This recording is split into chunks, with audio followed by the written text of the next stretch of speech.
Elementary teachers, let's grow a food garden with your class in 2024. You can absolutely do it with ease and a lot of success if you avoid these 4 mistakes. Don't start with an outdoor garden. Start with a classroom garden. Don't get any adults, anyone essentially other than your students, involved in the growing acts. Don't try to grow this garden outside of your classroom time. Use your classroom time to do it. And don't start without lesson plans. I'm going to go deeper in each one of these one by one. Today, let's talk about the fact that it's better to start with a classroom garden. Essentially, your school garden project should happen in 2 phases. Phase 1 is a classroom garden and phase 2 is an outdoor school garden. And preferably, phase 1 should happen in the first year and phase 2 in the second year onwards. Now you might be saying, Layla, but I thought you told me that you were going to show me how to do this faster. This is not faster because you're now telling me that I have to wait until the second year to have an outdoor school garden. But trust me, it is faster.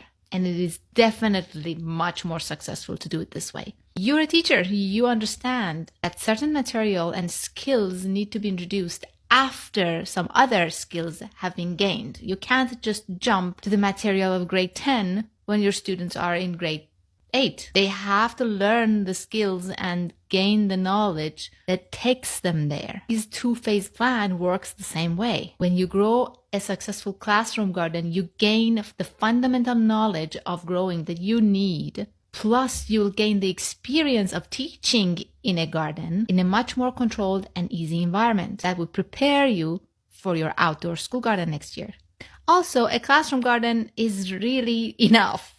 An outdoor school garden is really not necessary. You can continue growing a successful classroom garden year after year with your new set of students really successfully. Classroom gardens can be very impactful if done right, with producing food and everything. Also, if you live in a colder climate or cooler climate, or essentially if you don't live and teach in a really, really warm climate, then you have to start your garden indoors anyway.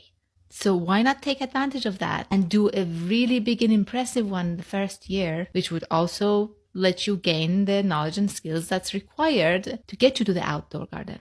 And last but not least, classroom gardens are much, much easier to grow than outdoor school gardens because your classroom is under your control. You don't need to get permission from anybody. You don't need to get approvals for land. You don't need to ask parents or administrators. You don't need anybody's help.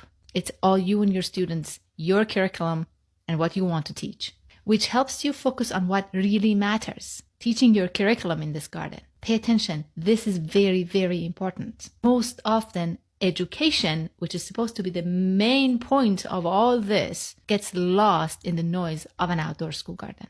Now, this 2-phase plan, I'm explaining it thoroughly with all the practical details and handouts and everything. I show you step by step how to get this done in the School Gardens with Ease 2024 free 60-minute webinar for elementary teachers. It's only available until the end of January. Go grab your spot.